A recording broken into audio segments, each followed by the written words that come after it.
off first before I fucking put it out. Count down 5, 4, 3, 2, 1. Hey, it's hey. Yo, hey. It's like, not Deezus and Marrow. Hey, what's up? It's Frank Castillo. It's Buddies. This is JP. Give us What's a up, yay. guys? My homie, my JP. heterosexual life mate.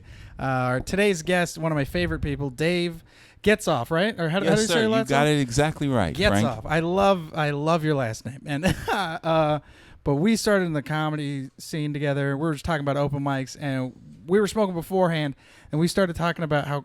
So when we both moved to Los Angeles, we're like, the open mic scene in Los Angeles is fucking insane because you run into so many different crazy people. But we were talking about porn, and then we got into the subject of how there was this open mic lady who was a porn star. So she did porn before, and then she got into the comedy.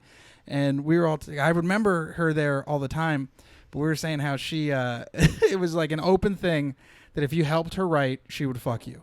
And it was like it was like a very in the open like agreement, and I didn't take her up on it, but I heard a few people did. Right. But you were saying, So, my first introduction to her was at Marty's. Yeah, which is Marty's is an underground comedy room. It was like it really was. It was a gym. It was an office that was converted into a stand-up room. Yeah, it was like a better Burt's Beck room. Right.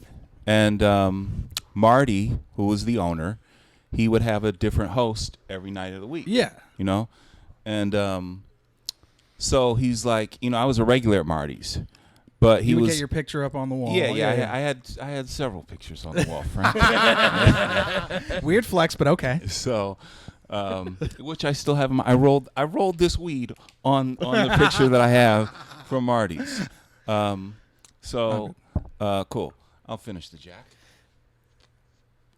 So Marty's like, yo, Dave, you need to be here on Wednesday night because I have a porn star that's gonna be the host. So he really hyped her up. So he was He really hyped her up. So I was like, I'm gonna be here on Wednesday. And then I go and I see her, and I was like, Marty, she may have sex in front of a camera, but she's not a star, okay? All right, just keep it real with me, man. Just.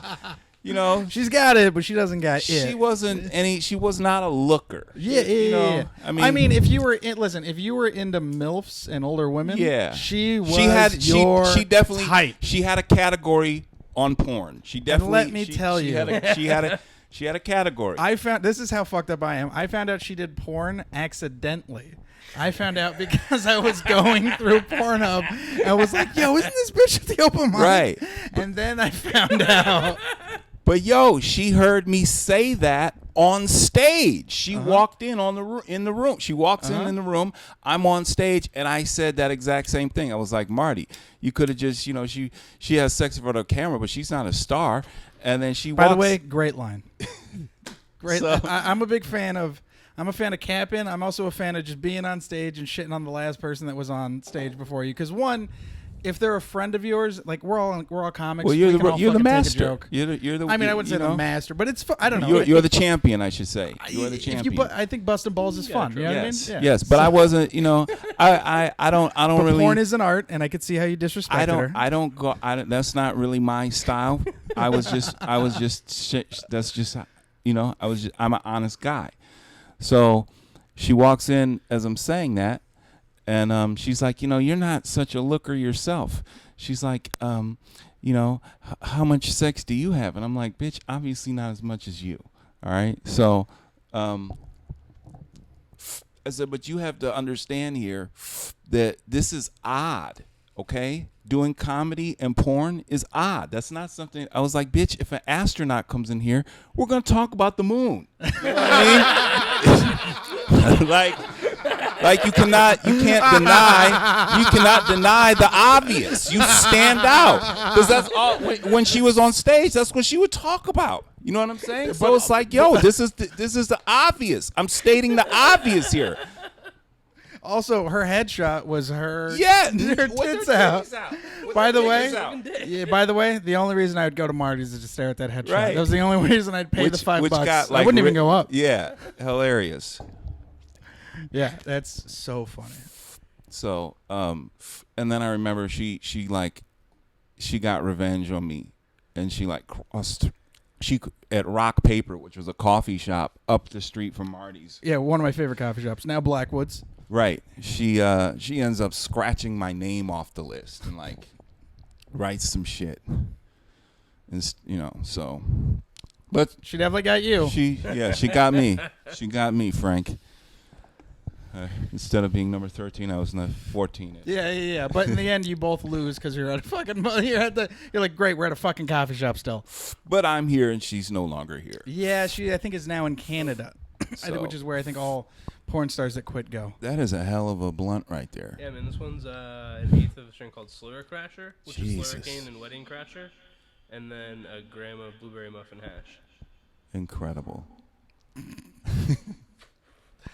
Okay.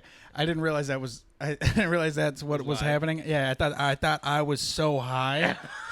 For real, I hit Because you that. have the headphones, so you hear that shit anyway. Yeah. It reverberates anyway. Yeah. So when that happened, I was like, "What the fuck is in this That's joint?" the hash, bro. Right. That is A little bit hell- of that's- LSD. How long have you been smoking weed? Because I think that was the other thing too. Is when I've we were been doing smoking about 20 years. I started interesting enough. The first time I ever got high was college, winter break. I want to say freshman year, with my best friend's cousin, and it was I got soup. I was like the super high, like laughing nonstop, like the prototype of like people were like, I want to be where Dave is at, like that, okay. like Yeah, that yeah. type of high, like. Yeah. But that was, and then I never smoked again until when I got out of college. I had a buddy. I was a summer camp counselor, and I had a good friend that he was the one that taught me how to roll a blunt. He was like my introduction to weed, and that was like Your Sherpa. And that's the commercial. classic. So that was like, that's like when I started like teaching. Yeah. Um, And so, so you also are a teacher. Or yes, substitute teacher? Or I was a full-time real teacher. what would you teach? I taught elementary school. By the way, My dad's a you middle are school like you are like the perfect elementary school teacher. Like you have that like, oh, that's our elementary school teacher, and then it's also like I'm smoking weed with an elementary school teacher. You know what I mean? Hell yeah. Hell Teachers yeah. are the coolest, bro. Yeah. And I've been to school high too. So, especially like when I taught kindergarten, that was a big difference maker. That was a real Really? difference maker. Nap time. You know why? Because the first thing in the morning was they would eat breakfast. Okay? And I'm talking about like spilled milk on the carpets, just all kinds of shit that can, Mess. when you have 20 plus 5-year-olds eating breakfast. And when I was high, I accepted that. You know what I'm saying? I accepted the fact that that they're eating their breakfast. If they spill shit on the floor, if whatever happens, let them take their time. Let's just wrap it up. You know what I mean? And I was much more relaxed and I just found that I was much more like accepting of things. You're like the accepting of how shitty things are about to get. Yeah. That's so fucking funny. Hilarious. So, How long did you teach for? So I taught full time for 14 years, Holy Wow. shit! and then I ended up leaving on a stress leave. What's a stress leave? So what happened to me was I was already like mentally not wanting to be there. Yeah. I've been doing comedy for 12 years, and in August it'll be 12. And I don't remember whatever year it was. Yeah, I'm holding it. I'm sorry. And we are all high. Whatever year it was that I was like, I want to just do comedy full time. That's when I kind of started, So anyways, I was teaching 4th grade in South Central Los Angeles. Holy shit. At a school called Raymond Elementary. It was on Florence and Normandy when Reginald Denny, Yeah. that whole where the riots were and everything. So I was originally hired to teach 1st grade at this one school. That got canceled because like they just turned the school into something else. So then I ended up picking up the job at to teach 3rd grade. And I was enjoying it. I was having a kind of good year with them. But then like October came around and they had to shut the classroom down because I didn't have enough kids. And that's maybe why I was enjoying it, because I didn't How many kids you have? that many 7 kids. kids in class Right. today. It was So- me and fucking Steve. We right. just hung out. Exactly. Just like You know? an open mic. Yeah. So Start running then I have to material. take over a 4th grade class. So it's already hard when you have to take over a class and you don't get them from the beginning of the year. Yeah. Because you don't get a chance to establish yourself. They're already used to someone else. The You know what I'm curriculum's saying? all It's different and really, shit. it's just going uphill. You're going uphill. Yeah, you're fighting a bunch of You're kids. fighting uphill. And they were 4th graders. And this was the first time that I've been with like a class and we like genuinely didn't like each other. Like we didn't. You were And, like, yo, fuck all of you. Man. And How many kids did you not like? Fucking Well, 9-year-olds. there was a kid in particular. His name was Dante, and he and I, we just didn't. Dante was an asshole, and oh gosh, yeah. So we, I was. whoa! Would you? I'm trying to think of specific examples. Did you and kill and Dante? I did not kill Dante, but he was like the ringleader. Yeah. You know what I'm Yeah, saying? yeah. And He was so like the mastermind. and he got like the kids against me, and Some it like was just, espionage shit. It was just some bad shit, and Like in 4th grade, you're already learning about like the French Revolution and shit, right? Yeah, So for they're real, like, dog. You got the whole It was textbook in just- front We of can all you. stand up. Yeah, bro. You were just like, yeah. All these kids were just like, no taxation without representation. Fuck you, Getzoff. yeah, it was some fucked. And so, anyways, the day that it went down, that morning, I had a very, I was already, like very stressed out, feeling like the kids are against me. Like every day is like, oh, God, you know what I'm saying? Like Yeah. it was just like that type of shit. And so on the day that it happened, I got into a confrontation with the assistant principal, and he damn near like cussed me out and just really just let me have it, and was just like, I'm just terrible. I'm just doing a terrible job and just all this.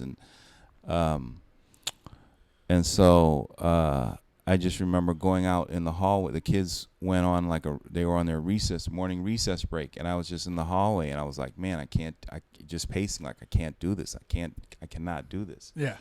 And then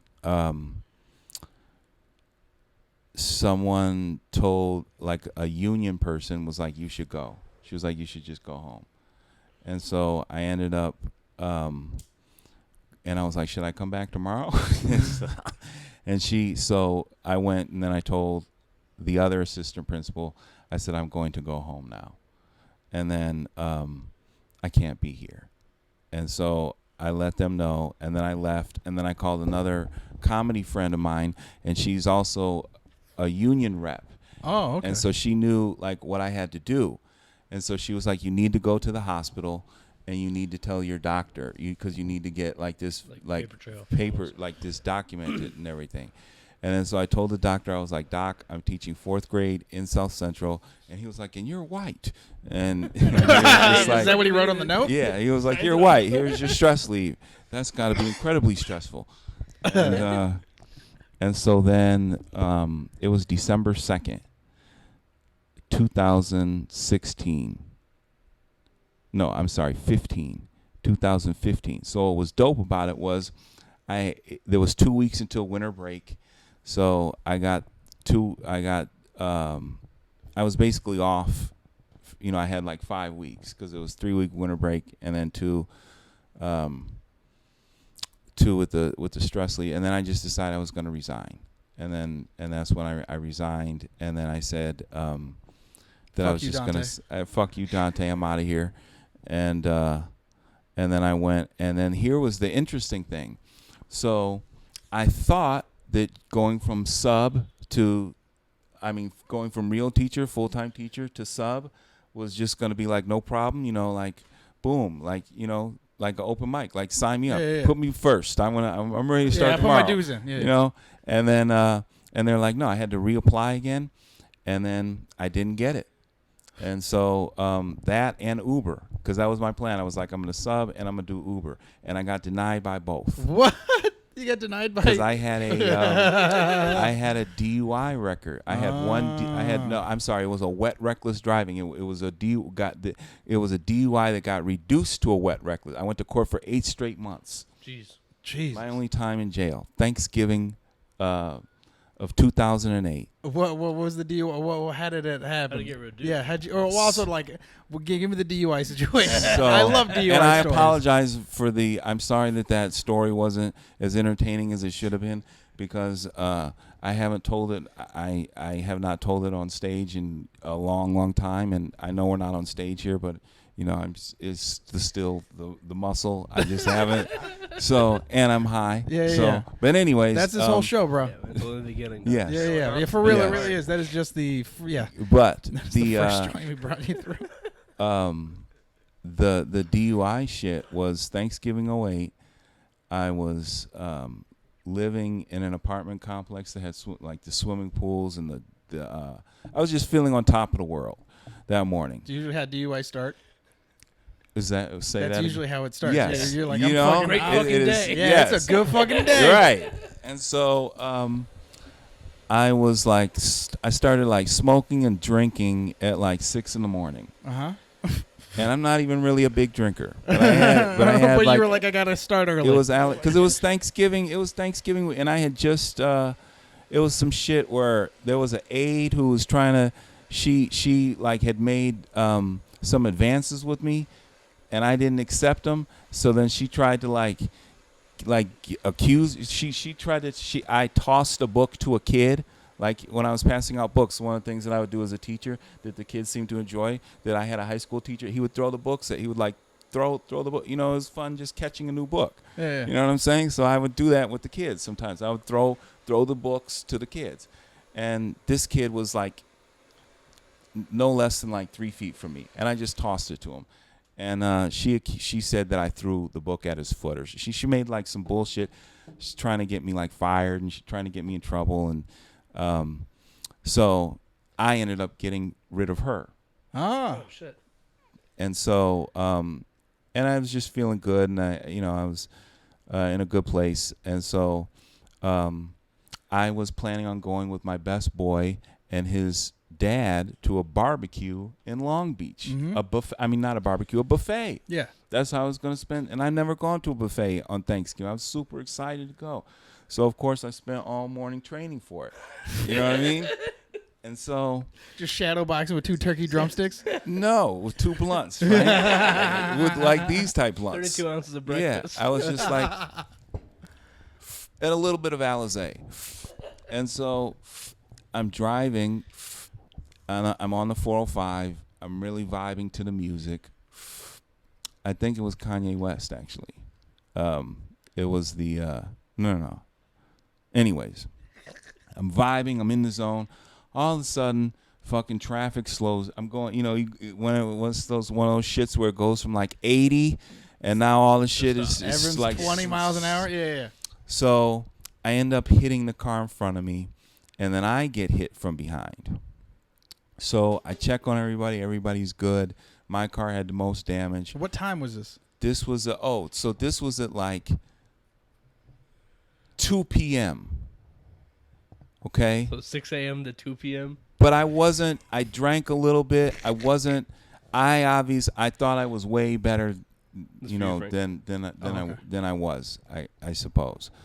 And so I checked on everybody. Everybody was good, and I said, all right, let's just take care of this out of pocket. You know what I mean? I don't want to get insurance involved with this. Let's just go. But the police end up showing up. Someone was like, CHP, and Long Beach Police Department, and they let everybody else go, and then they come to me, and I'm the last guy there, and it was my car and 2 other cars, and then I said, you know, I already talked with everybody. We're gonna get this taken care of. You know, I got everybody's information, so. And they're like, how are you going to take care of it out of pocket when you're being charged with a DUI? And I'm like, how am I being charged with a DUI? I'm not intoxicated. And they're like, we can smell weed and liquor on you. And that's when I was like, oh, you got me. Wait, you just gave up? Well, because I had always thought to be honest with the police. That's the first thing that they tell you not to do. But no, because here's why it worked for me one time, Frank. Mm-hmm. I was with a buddy of mine in Chicago. And we were driving to a comedy spot, and he got pulled over because he had his cell phone. He was talking on the cell phone, and then and the cop let us go because we told him that we were teachers, and he let us go, and because. I mean, and he was cool, but we was honest with them. Yeah. But I mean, also like that wasn't a car crash. No, right. You're right. You got me there. You got me there. You know what I mean? Like imagine if you were just like, I'm a teacher. He's like, right. You know what? You're right, dog. You good. No. You got me there. You got me there. And then, but here was the thing, though. I blew a 0-0. What? I blew a 0-0. Like I hadn't really been drinking. You know, I'm not a big drinker. I'd been smoking more, but I was not a big drinker. And you're like, guys, I'm not drunk. I'm fucking right, high. yeah, And they're right. like, God damn. And then they had me doing the sobriety test, and I thought I passed. I thought I really I thought I did well. But that's one of those tests where like you have to just, you know. What's the test? The sobriety test. Yeah, but where like you gotta like walk on the line. Which, by the way, I'm pretty sure that whole test is just bullshit. It's Yeah, just for them to see how well you listen. It's like, can say whatever the fuck they want. It's just so that you listen to like how well you listen to what they say, like their instructions. But it's really like they say, like once it gets to that point, you're really done because they're just trying to build evidence against you. You know what I'm saying? Yeah, man. And it's, you know, nobody's gonna pass that shit. They're not you and it's also one of those tests where like you can't pass it with a C plus, like because pass fail. Yeah. So then I end up they take me to Long Beach jail, and this point, so now barbecue buffet is over now. And what was the you're crazy, getting a whole different kind of buffet in jail. The crazy thing was my best friend. I got right before like the shit was, you know, like they cuffed me and everything. Like I got to talk to him on the phone and was like, "Yo, I'm not gonna be able to make it. I don't think."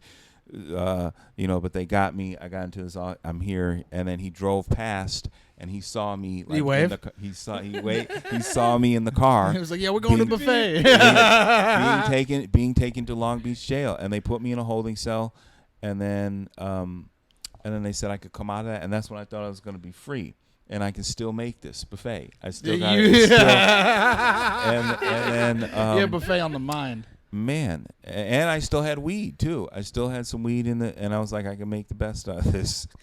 And well, does Long Beach have some bad news for and you? Still have a good Thanksgiving, and yes, it does. Because then all they did was that they moved me to another holding cell, and then from then they put me in like the general population shit, which wasn't that big, but Thanksgiving is such a high-profile night. It was like people coming in all day and night.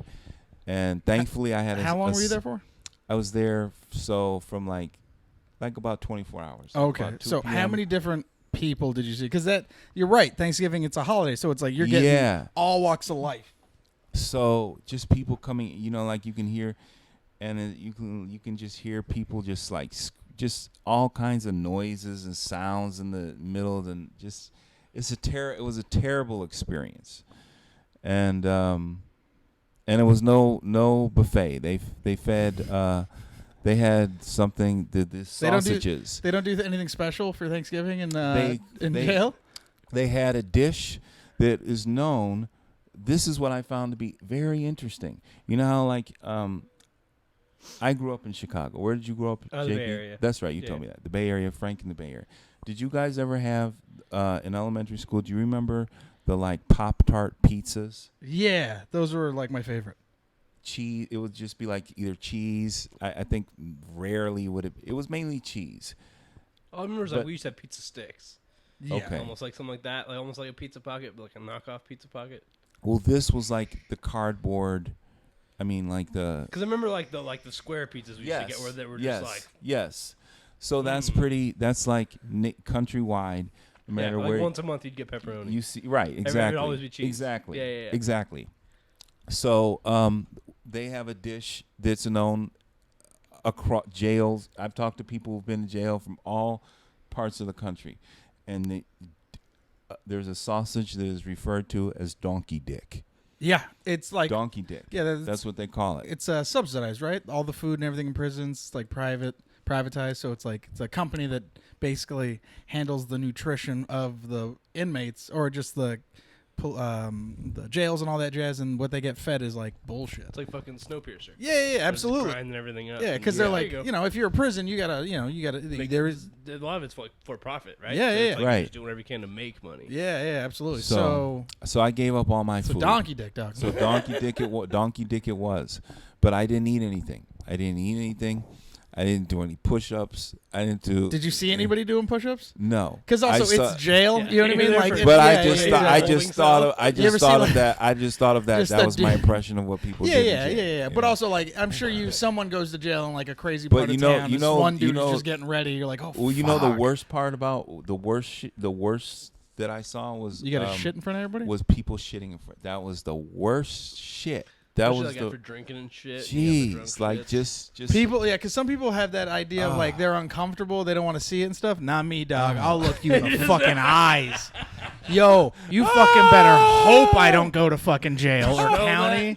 I'm gonna shit, and it's first thing. I could probably make bail too. You know what I mean? Like I would get in, they'd be like, "All right, we're gonna get you out." I'm like, no, one second, I gotta take a shit, and I'm just gonna drop a fat one, and I'm gonna look everybody in the eye.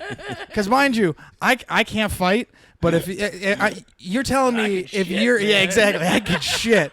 You're telling me you're in jail. You see a bunch of people, just hard dudes and tattoos, and there's just a fat guy in the fucking toilet, just ripping it up and just looking at you in your fucking soul, in your eyes and shit. No one wants to fight that guy. Oh man, the balls of that guy. Yeah, covered in shit from the sounds of it. Yeah, you do have to be a bold motherfucker to take a shit. Dude, I think I am, because I really, it's like, sometimes when I got to shit, it's like, bro, I could get, if I had to shit, if I had, like, the power, the motivation you get when you have to shit and you know it's coming and you can't do anything to stop it, that is how people have gotten to the moon. That is how humans have excelled as a species. How do you think Einstein came up with the theory of relativity? He had to shit really bad. Oh, man. That's why Isaac Newton was doing under the tree. Yeah. Yeah, he was taking a shit and the fucking apple hit him on the face. In the fucking head. Oh, man. So, yeah, you're from Chicago originally? Yeah, Evanston, Speaking actually. Oh, okay. Yeah. I don't know anything about Chicago. I've never been. Fuck with the Bears. Is that okay? Yeah, no, I grew up, if you're familiar with Northwestern University. Uh-huh. So Evanston is where Northwestern is. And it's like, it's right. It's like there's a street called Howard Street, and if you're on this side of Howard Street, you're in Evanston. If you're on the other side, you're in Chicago. Oh, okay. So that's how close it is. And I grew up in Evanston, a diverse community, and so I was blessed because I had White blessed? White blessing? I mean, in terms of the diversity and like the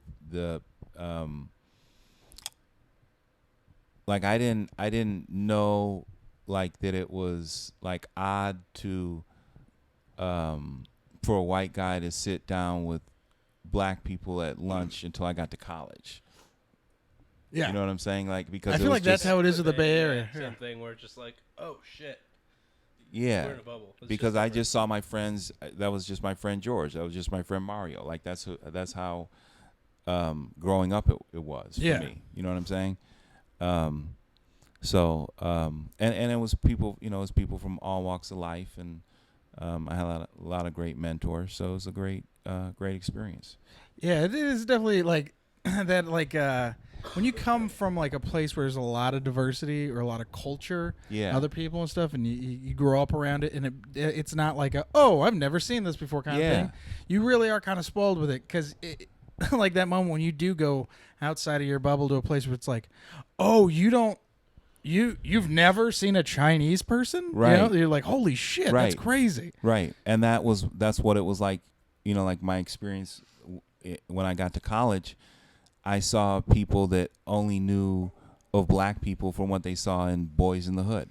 Which is, me and JP were talking about like when people freaked out and they canceled, not people freaked out, but like when they canceled Cops. Where it was like, yeah, I get why they would cancel Cops. Because also it's like if you've never seen anyone, like aside from the police brutality, but if you've never seen any other race, and the only race you've seen is whatever was on Cops. Yeah, you're like, oh yeah, of course you're gonna think ill of other people. Right. And here was the I remember because I went to college in '97, so this was back then. But you bring up the current. You're a mess, dog. You know what? That's why I wore a white T-shirt. I was like Hanes T-shirt. Like I get ash on me if I burn a hole in this shit. So. No, but I think on the other side to it too, with canceling those shows glorify cops, and I think that it gives it makes police like because like it's a lot of people that don't think that cops can do the shit that they do. You know what I'm saying? Like they push a 75-year-old man on the ground. Yeah, they do that shit. Yeah. You know what I'm saying? And so, it's almost like a propaganda.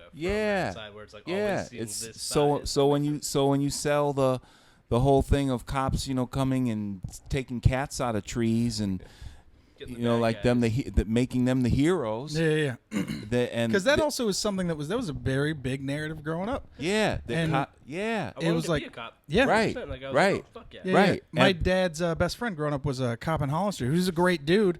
But you see how the fraternity is in a sense. It was like I think it almost is. It's almost impossible to be a good cop because you saw it with Chris Dorner. He tried to be a good cop and talk about it, and then shit went south. But here the other thing I wanted to say, because you bring up a great thing. Did you read his manifesto? Yeah. You read it and you're like, this isn't actually that fucking crazy. This is actually you're like almost justified. Yeah, right. You're like, ugh. But I think it gives cops who are power hungry. I think it gives them a feeling of that they need to be idolized. That you talk to me. And that you know what I'm saying. You're supposed to talk to us like we're gods. Yeah. That's how you deal with us, and anyone who deviates from that, you're subject to whatever. Yeah, that's true. I think obviously being white, I've had nothing but good experiences. Right. But it's like it's insane to see the contrast and see how, right. especially now where it's like everyone has a phone, they can record everything. Yeah. Now it's so much in the spotlight. It's insane. And that's the big thing is that it's always been happening. So. But the crazy only thing that's changed is we got shit on our phone that we can. The cameras are everywhere. And what's even crazier about that, fellas, is that like in June, like the first couple weeks after Floyd, when the protests were at their height and all eyeballs are on them. You know what I'm saying? The one cool thing about this time period is that whatever takes front and center because there was no other shit going on. You know what I'm saying? Yeah, no, that makes sense. Like the Last Dance. Quarantine, everyone sees Yeah, it. whatever. There was no, when the Last Dance came on, that was the only sports that was on. That was the, you know what I'm saying? That was the only new entertainment. Like, so when Floyd happened, that took front and center. And the cops were under the microscope. They were under the nation's microscope. All eyes are on them. Journalists, and they're still doing this shit blatantly. Mm-hmm. As like a teacher, that's like, guy, you were in, you see the system. You've been inside of it. You know what it's like educating young kids, especially in South Central and shit. And so when you see like an institution like the police and everything doing what they're doing, and you say how you feel and stuff, it's not like you're just a guy saying random things with unfounded fucking facts or anything, but it's like you're like, no man, I'm in it, I see it, and it's like, this is fucking bad, Right. Well, not even so, it's more so, from my friends, words. And just by the way, the guy, when I was in Chicago and we got pulled over, he was black, and he was also a teacher. Mm-hmm. And the cop he let us go because we were teachers. Because I think we had weed. We were high too. So that's why I brought that up, because it could have been a potential DUI. Yeah. But he let us go. So or he let my friend. I was not the driver, so I would have been good. But he let my friend go, and he let him with all that shit. He didn't give him a ticket, and that was because we were teachers. But I think that just like I remember the first. I was in 5th grade, and the first tape, when I was in 5th grade for my birthday, I had a kid give me Ice Cube's albums. Whoa, how old were you at? 5th or 6th grade. So what, 5th like grade 11, is like 12. 10, 11. So man, that's a dope friend. So yeah, so I had America's Most Wanted, and Kill It Will, and I think Death Certificate. So, I mean, I was just, I was exposed to a lot, and just, and I didn't have, like growing up. I mean, my friends I didn't hang around with friends that really got in trouble. But just as an adult, like I know, I think one of the things that, like when you work. People are people. You know what I'm saying? You see people for who they are. You know what I'm saying? Cops are just people. And there's people, and there's plenty of, like I know, like there's teachers that go into teaching just for summer break, just for the winter break, just for the vacation time. You know what I'm saying? I've met teachers. I know teachers like that. We're here just for the vacation. Just right. You can 3 months off at a time. Right. Like that, you can go travel. Right. Whatever, Right. And so I know. So why wouldn't there be cops that are there just so that they can abuse their power? You know what I'm saying? It's just a job.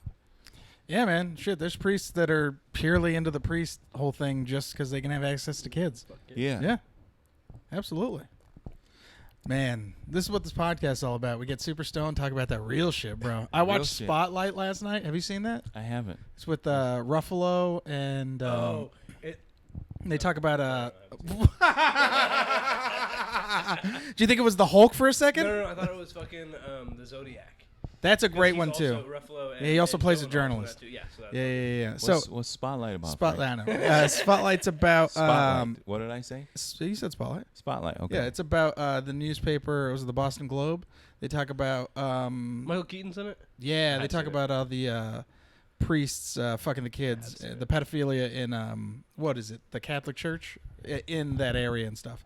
And they talk about like. Donovan's in it too. It's actually really good, and it's basically like a recap of like all the shit. So like there's like monologues and stuff in it, but you're like, oh, that's a real thing that happened to a kid. So like you're watching it and like there's actors like talking about the shit that happened, but you're like, oh fuck, that's a grown ass man. That's crazy. And it's pretty wild. It's a great acting. Really insane fucking movie. My wife has been getting me on a lot of like documentaries to educate myself. Yeah, and it is documentaries are so great. They are great. My dad's been on them too. Ever since he got Netflix, he'll call me and shit and be like, you know what happened in like World War II? And I'm like, what? Yo, you know what you made me think of though, Frank? You know what's crazy about this time is like politics are so like front and center, and Yeah. you know. Never in my life has this is what I remember being a kid. Maybe it's always been like this, and this is like the first time where I'm like, I got to show up and be like an adult. Right. Whereas like when you're a kid and you're growing up, you really could, like, politics is like so far from the center of your mind. And who would have thought that in 2020 politics would have been the reason that I break up with my weed man? Wait. For what? real? For real. The Trump guy? For real. You So was that why you posted the thing where you're like, I need a new hookup? I needed. That's when I that's when I was that's when I started inquiring about. Yeah, I started inquiring. That's when I asked about cookies, because my guy, he's brought up politics before. So wait, before we get into this, your weed guy, what kind of weed guy is he? Is he like show up to your house and sell to you out in the street and like, or like texting you kind of guy? My man, Frank, I love the details. I know, because I gotta know the exact situation of how he brought up politics. So I'm gonna tell you how this. So first of all, let me tell you how I met him. Because it'd be weird as fuck if I'm trying to sell you weed. I come to your house and we're Right. just smoking weed. Hilarious. Then all of a sudden I'm just like, yo, man, fucking Black Lives Matter, right? Because it's like, is this what you do when you get high? So check it. So first of all, I met him at a Trump rally. You ever been to a rally? I was going to a dispensary. You ever been? The dispensaries that I was going to, it got shut down.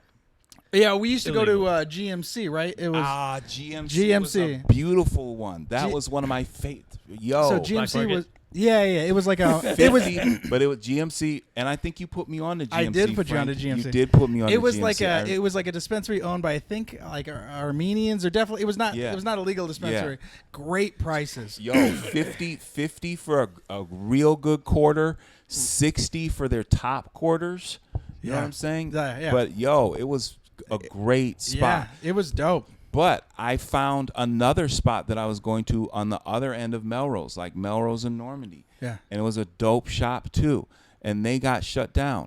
So then another comic recommended this spot on Santa Monica and Western. So I go there, and I think it was then they got shut down. And yeah, man. And my weed guy was just hanging out there. And so he was passing out cards. And so he gives me by the closed shop. He gives me his card. Love the hustle. Is your weed guy a white guy or a black guy? White guy. He's 42 years old. I just meet him on the street. And he hands me his card. And laminated paper stock? Yo, I was highly impressed with it because he had like picture. So business card. And then he had like 8 like pictures, a picture frame of like 8 different strains. You know what I mean? Like it was some really nice professional shit. Yeah. He was trying to get customers. I was like, yo, you know. And then he had Gorilla Glue on him. So he said 20. He was like 25 an eighth. Okay. I had 40. I said, can we do 2 for 40? He was like, I can't do 2 for 40. But he said, you know, so I copped the one for 25, and it was some real good bud.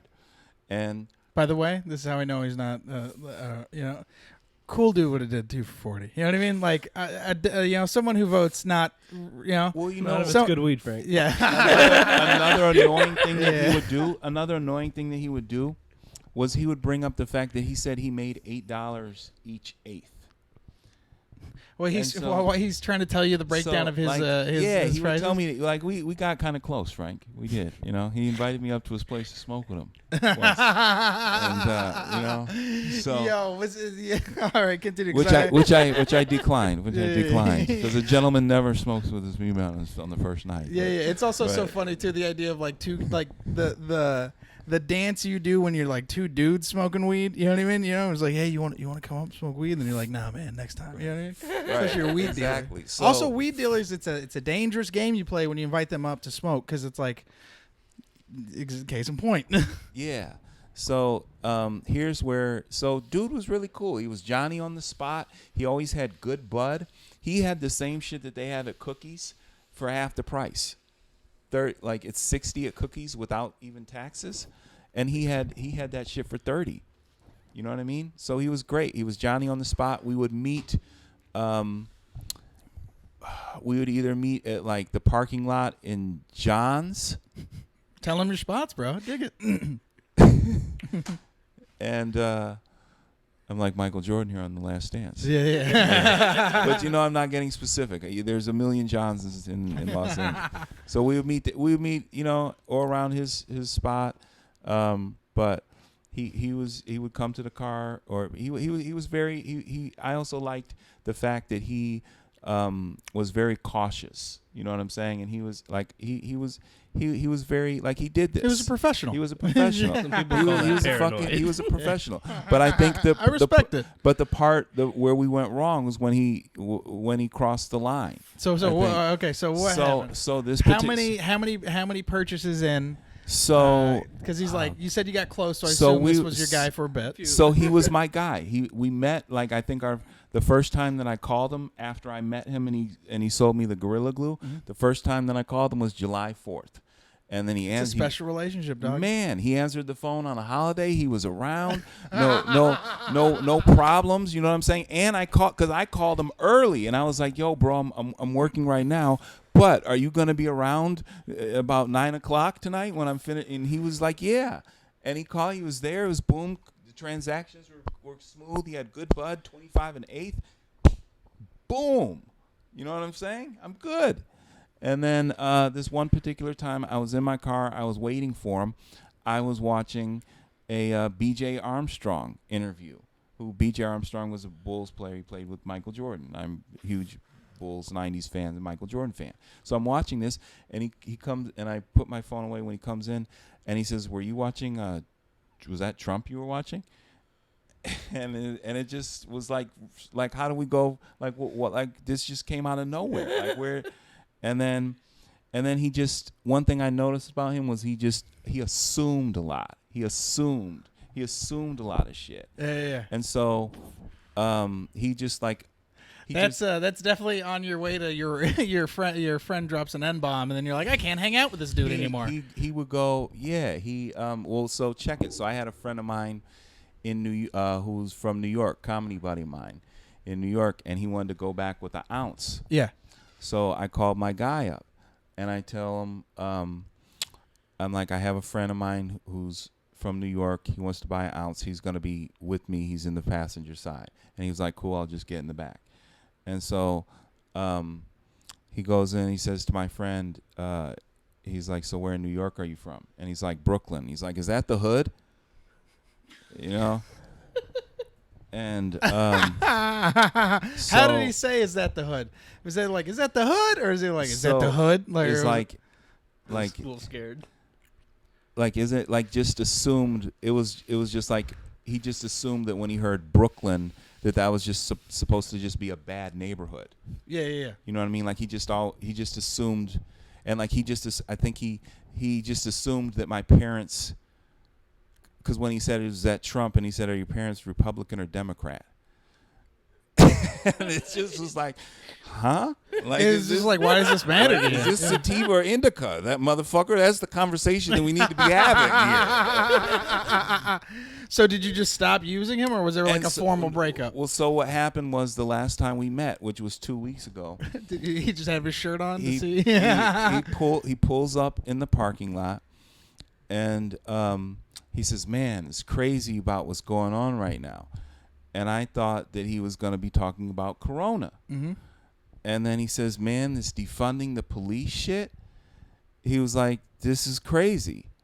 And I'm like, I'm actually for it.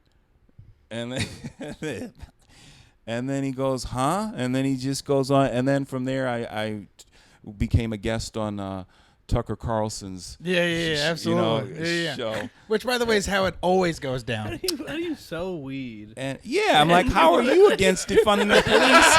You're a motherfucker. You're a drug dealer. You're a drug dealer, dude. You're a fucking drug dealer. What kind of backward ass shit is that? You know what I'm saying? What kind of drug dealer are you, dude?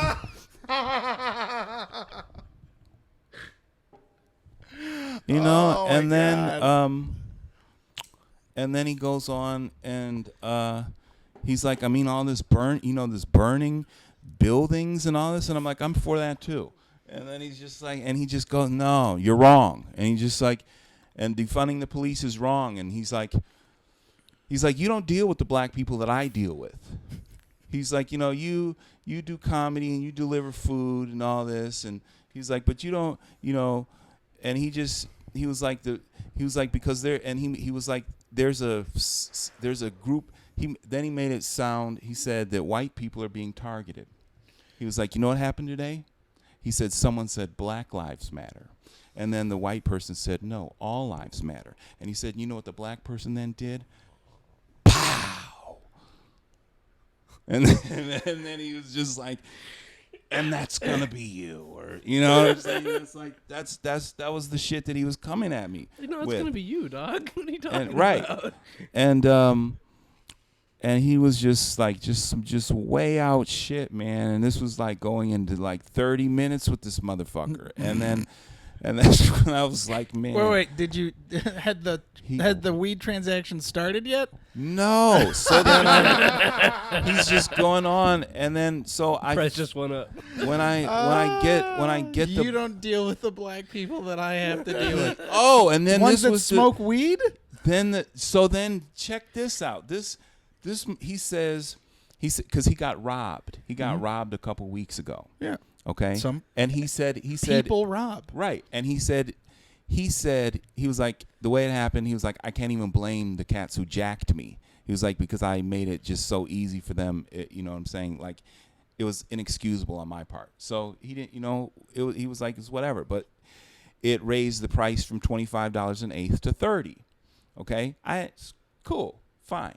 No problem. So this is how you know a motherfucker is racist. He says, he says, do you know that when I raised the price from 25 to 30, he said I went from 75 black customers to 10? How to fucking count? Because they were like, nah, fuck that extra 5. And just, and they're just making it. He kept count? That's hilarious. The 70.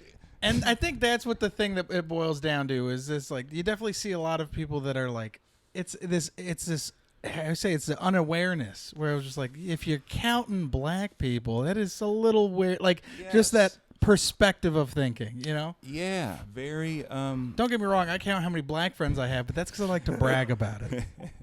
Hilarious, Frank. But yeah, it was. Oh gosh. So that's when I was just like, nah, I can't. I'm and done. Now you're here with us. And that breakup did lead because then I inquired about cookies. Yeah. And you so eloquently and informatively responded on my Facebook post. It's always so funny now because now I feel like Hannah even told me. I remember like someone had given her some weed, or someone had given me some weed and I gave it to her and she was like, oh sweet. And then I remember we were like grinding something up, and I was like, oh, which is this? And she was just like, oh, it's this stuff. And I was like, oh, yeah, put it to the side. And then she was like, "You're such a fucking snob." That's why I gave it to you. You know what though, fellas? Yeah. I drove past Cookies the other night, and it just that shit looked like a fucking nightclub, dude. It really is. It's like Supreme of weed. It looked like a fucking they had a valet. They had a fucking. Oh no, valet. people spend a lot of money at Cookies, and I mean I when, like it. When money's like $80, I mean, at least you can do is park their fucking car. Yeah, 100%. That's a good. Right. Yeah, that's a good point. But I was like, no, I'm not going here. Yeah. I looked at their menu. And too expensive. It's very expensive. It was 60 an eighth. Yep. The taxes. Plus the taxes. Yeah. So basically, can't always drink PBR, bro. Yeah, exactly. I was gonna buy a quarter because my weed man, he had 2 strains that he had. That price jump's a tough one to take. Blueberry cruffin. You guys ever had blueberry cruffin? Delicious. I love the shit. And they have it at Cookies, but it's 60 an eighth plus whatever, the tax. That shit comes out to like 90, and I'm like, fuck that. That's the thing is like we were talking. So the place I love right now is TLC. That's where we got this oil refinery, and so medical and recreation. That's the thing is like when you do legal weed, you are paying a higher price. Taxes really fuck you, and that's less The weed companies are more just fucking the government being dicks, because we're getting taxed at 30%. No one else is getting taxed like that. Tobacco, alcohol, no one's getting taxed like that. Yeah. So like places like TLC's, I really like because they're vertically integrated and all that, so they take care of everything. Shit's cheaper, still expensive, right? But it's like just better, you know? Because that's like with the traditional market, there are people that care about the product, and there are people who are just like trying to make that extra money. Right. Know? We were looking at, so we like keep track of like stories and shit. We're always like really into it. And he mostly sends me all this stuff. It's more like JP really, he works in the industry, so he like gets a lot of the crazy shit and he'll send it to me. But like, so the thing that was going on, people are cutting concentrates with like wood glue or wood resin and mixing it with like BHO and shit. So like he'll show like, so this is how it usually looks, right? This is how, and this is great. But they'll mix it so it kind of looks like that, and then they'll sell it, and then you'll hit it, and it literally just, it's like you're smoking plastic. Yeah, it's fucked up. Shit. Yeah. That is fucked up. Yeah, they just make it like similar color because I mean like terpenes and like a lot of like extracts are like amber for the most part, and so this wood resin literally makes it that amber yellow color and then gives it a consistency similar to shatter. So it's kind of like buying like wine. So it's like, you know, I love smoking weed and I like paying. I'm fine with paying. I'm fine paying a decent amount. So it's like, especially if I know it's gonna be good weed, it's like buying a bottle of wine or craft beer. Right. And that was the thing I definitely had to get used to, is spending fucking money on weed. Because that's what they're definitely doing now. It definitely is. You're spending money on weed. Absolutely. So what's the highest you would pay for an eighth? The highest I would pay, it's more like, what's the highest you have paid for an eighth, Frank? I spent $125 on a gram of 710's Labs of their like fine stuff. Yeah, it was their it's the Percy rosin, so it's flour rosin. You want to tell them what that is? Yeah, so basically they take like the nug, the flour, and then squish it with low heat and high pressure. And literally squeeze the oils out of the trichome heads. And then so that like literally comes out and it's this clear, like sappy concentrate. And the reason it's so expensive is because one, the material is so the yield is so small and the material is so high end. So the flour normally is like a $6 eighth.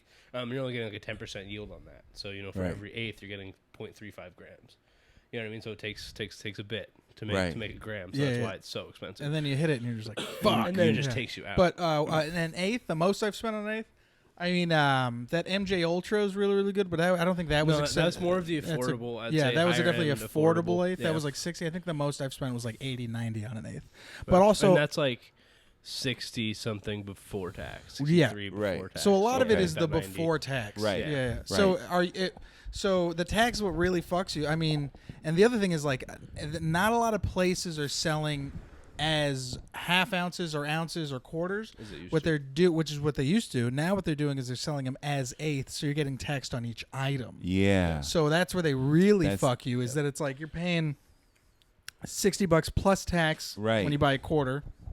Yeah. And I went to a shop that charged you by the item. Which is how you're legally supposed to do. They charged you. It was 10 if you're buying one item, 15 if I said I want to buy a quarter. They charged me $15. But I didn't like it because I just felt I want to just see the weed for and that's especially now with COVID and everything. It's like sniffer jars aren't really a thing. Yeah, we always have them. Like you can see, we'll show you the weed, but like you can't like put that in your face. Like we're not gonna let you do that because then the next customer. You know what you reminded me of though? I was subbing in a class, and this was like these were non-public schools, so they got kids from all across the city, and it was What are non-public schools? So non-public school are kids that got kicked out of public school, and so meaning fucking UFC. Meaning a lot of them got kicked out for fighting, or so it's Fight Club. Yeah, like it's the secret level you get when you drop out of college, when you drop out of high school, but because you're just a badass. So these were kids that like. By the way, that's where all the hottest chicks were. What was crazy to me was they were listing off court dates like they're like comedy dates. Like this weekend I'm gonna be at 3 p.m. Yeah. L.A. Superior County on the 17th, and so anyways, I overheard a group of kids that were talking about getting together so they could rob people, so they could put together money to buy a $80 eighth. And they were talking. It was Jungle Brothers. They were like Jungle Boys. Jungle Boys. Jungle Boys. The other place and we the go kid, to. the ringleader was like, "Yo," he was like, "But if we all piece up and we rob some people, you know, we can get it." Yeah. And they're saying this like, I'm here. Hello. You know, and you know, because I'm a mandated reporter. Not because then if they go and rob some people and I know about the shit, you know what I'm saying? Yeah. Then it falls on me. Yeah. So you're like, let me buy the eighth. So I go into. I'm like, first of all, I can get it. I get eighths for 25. So what the fuck are you doing spending 80? I'm like, you dumbass. Yeah. You know. So, but I had to. That's the age-old question: quality over quantity. Yeah, but the 25 was still quality. The 25 was real good quality. I just can't. I just maybe if it was a real special occasion, I would spend 80 an eighth. How much was this eighth? Up there, about 80. Yeah, each one of these is about and an eighth. The one before, like the one you have is an eighth. Yeah, and it's a nicer eighth. Have you ever seen that? How do you feel? How did you? Can you? I'm very high. This is the highest I've been in a well, long we time. haven't started taking dabs yet. Yeah, we're gonna start taking dabs now. Actually, you want to do one? I'll do one. Hell yeah, just one? I'll do one. I'm not a real big dabber, but for the occasion, I'll do one. Oh, okay. Yeah, this is definitely the occasion. I'm gonna grab another bottle of water. Have you guys ever seen that that blunt that like when Snoop rolled like a quarter pound? It was like a huge a giant. It was like a huge like the what are those leaves called? The fucking not kava leaves or whatever, but they're like literally it's a giant untreated tobacco leaf. And so you can roll like a giant back. Yeah, it was like a huge, just like a tree. A tree, you know what I mean? Like a tree branch. Yeah. For New Year's at the store, I rolled a half ounce joint. Right. And we smoked that, and that was cool as fuck. Man, that's the biggest I've smoked. Yeah, half ounce. Dude, we were talking about the most I've ever spent on an eighth. The most I've ever seen an eighth sell for is we had a collab. It was Alien Labs and Archive Seed Genetics. It was an eighth that was $92 before tax. And so it was like $140 eighth. It was Moonbow. So it was how many people? Dosido, and we sold a half pound of it, so 64 units. Oh my god. Yeah. I mean, but it was one of the things that because the collab was so big and they're such a big company that people came in like expecting to pay that much and then like wanting it. Yeah, that's the other thing. So it's like if you have the demand, like cookies and shit that they can get away with because people are coming and they want that. So these are like companies that are starting to do stuff that's so big that it's Cookies has great branding though. Yeah, so it's branding and just quality. It's all quality. Yeah. Yeah, but you know what? I read their reviews and they don't have good reviews. Who? Well, so Cookies. Like LA weed is very different too. It's like down here, a lot of it is like come in, get your shit, get out. Like just like what do you want? And it's all kind of built around the traditional market where there's always shops that are black market that are like, come in, get your shit. We still weigh it out in front of you. Right. Here's your cash and go. Right. We're originally from the Bay Area. Pretty much every shop there came so much from the medical background that there's that like customer service feeling built into it because it's like it's almost just a completely different feel. Like down here, it's like, what do you want? Right. Up there, it's like, what do you want to learn? Right. And so they're spend 25 minutes giving you a consultation. Yeah. And also the big thing, like when I go to buy weed, which is a great experience. A hot chick's great, but it's also like I know that I'm not, you know what I mean? Like I want someone who's knowledgeable and stuff. Like there's definitely chicks who are knowledgeable on weed. It's like I want that chick. You know what I mean? I always go to somewhere. I want the chick who's going to tell me with the most knowledgeable stuff about it, not the prettiest one who's just fucking there for the job. Same thing with guys too. I'm not trying to stare at the most attractive man. I don't need to be reminded that I'm ugly and you don't know what the fuck you're talking about when it comes to weed. You piece of shit. Are you picky, Frank? Do you like look through like a couple of jars? Like how many jars do you go through before you would make a purchase? So I'm not a picky person when it comes to like weed. Like if it's dope and it's something new, I'm down to try it. I'm always down to try something. I have my staples. There's certain things that I'm like, all right, yeah, Like I love what are the staples? cookies. Love cookies. Not as much now. I haven't been. I mean, I still love them. I don't just really smoked their stuff in a minute. Yeah, Like we've smoked, sat down, and smoked. Yeah, Some of I've those strains. definitely been on a little bit of a journey. Oh shit, my main ones right now, MJ Ultra. I was on that for a little bit. It's really good. Okay. And then I kind of went back to Jungle Boys and TLC, just because you like when The price point. price point's so And good. then the genetic library. And the genetic library is good. It's a good solid staple. They So cultivate all their own stuff, and it's all grown on site. yeah, so Most they're parts, it's really all taken dope. care of, And you know? then It doesn't sit in a van to get distributed. Yeah. It gets brought up the stairs and sold on the floor.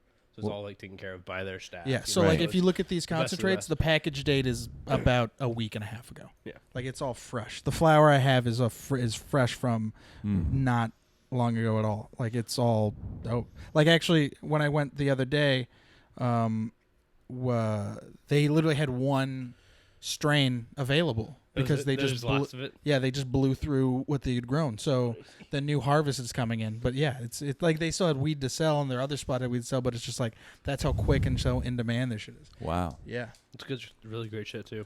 I like shit. The card, you should check them out. I like shit with good taste. Go there. Those are the You know. terpenes, and that's what creates the effect. you know? I like I'm a big tangerine fan. Like Tangy. if you get a real good tangy that really tastes like tangy. Mm-hmm. I got you on this mimosa then. I like I'm a classic, like a good Jack Herrera. A classic Jack is good. It's a mimosa, so it's a tangy and purple that's punch. good. Oh, that's nice. Yeah. Yeah. All the Yeah, that fruity guy. shit. I like the blueberry cruffin. Cereal milk. Cereal Oh, milk so was- good. Cereal milk is good. Skittles. Cereal milk is good.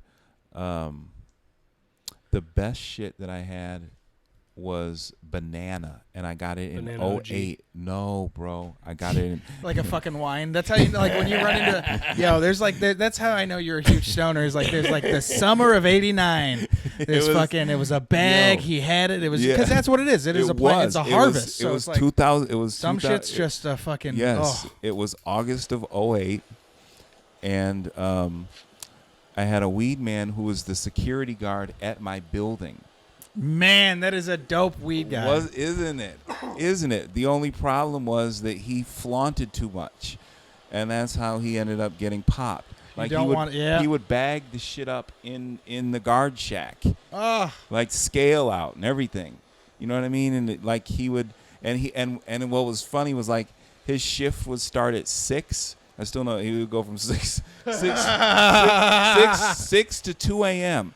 And he would literally have people waiting for him at the guard shack when he would, to get there at 6 o'clock.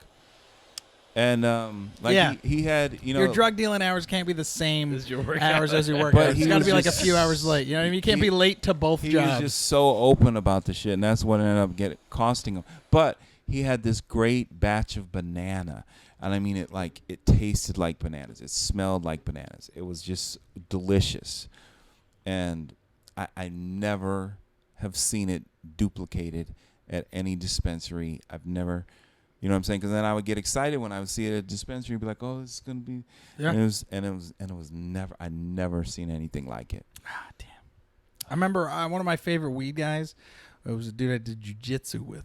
I did jujitsu in my 20s for like 2 years, and he was just a great dude. His name was Moses. He was a black guy from Germany. He used to fucking inline skate and shit. Dope fucking dude. He had the best fucking weed. He'd grow it and shit. And yeah, man, he was like it was me and like my other roommates at the time, and he was like the guy. I found him, right? So then I had him come and like he would come to my apartment, and it'd be like a few other people. My roommates loved him.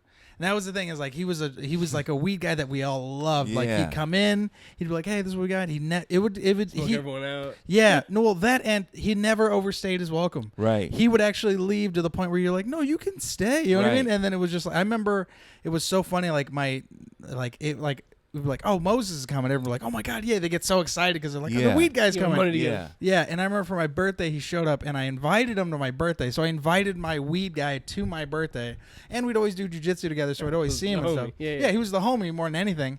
And then I remember he came to my birthday, and like he gave me a fucking like a huge nug to smoke. So he smoked everybody out, right? It was just a big old nug, and we all smoked it. And I remember I didn't put it in a jar or anything. I just put it on my fucking just on the fucking countertop in the living room, and we would just break pieces off of it and then pack bowls. It was a big. It had to have been like God, at least an eighth, but it was just fucking big. It was just a big fucking eighth. It was just a huge. He gave me the head of a plant, right? Okay, I need cool. Just go ahead and pull off top, and it's low temp, so it really shouldn't hurt. So go ahead and hit it just like a bong, and be careful because this quartz part's super hot.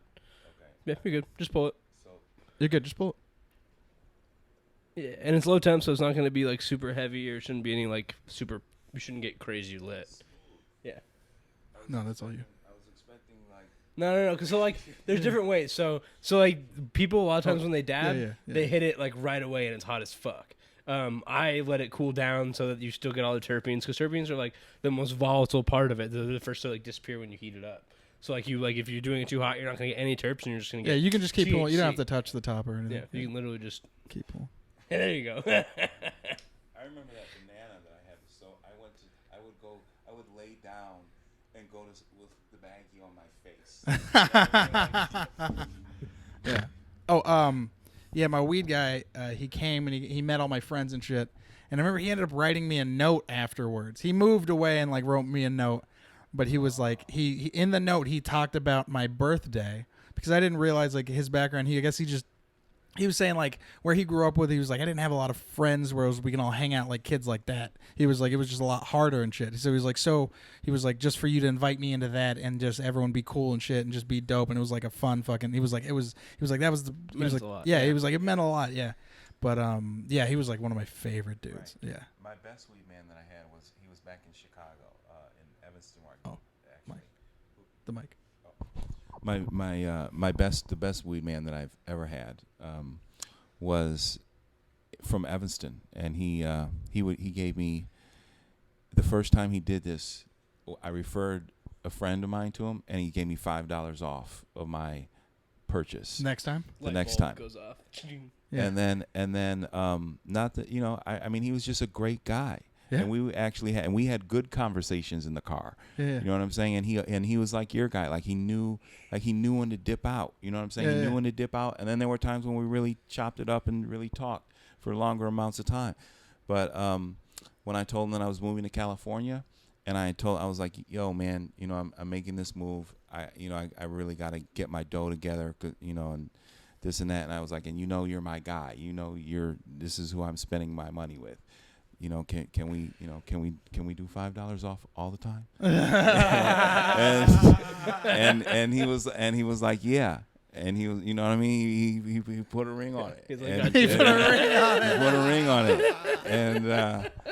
And he was my guy, and he's generally, and we've kept in contact, even after I moved, and like he's come to my shows before, you know what I mean? Like and I didn't even buy. Yeah, it was like real friendships. It turned into a real friendship. I didn't. I gave him he would meet me when I would come home, and I would go to my grandmother's house. Like he would meet me outside my grandmother's house, and I remember he had weed for my grandma. And my grandmother was very she was the type of person that always wanted to search for knowledge, and like she wanted to see, like, so I would get the bud, and I would bring a slice of pie for my man, you know what I mean? And then I would get the bud, and I would go up and I would show my grandmother, and she was like, they look like sausages. That's how she described the weed. But that's hilarious. She would sniff, smelling, yeah. like she, so it was cool.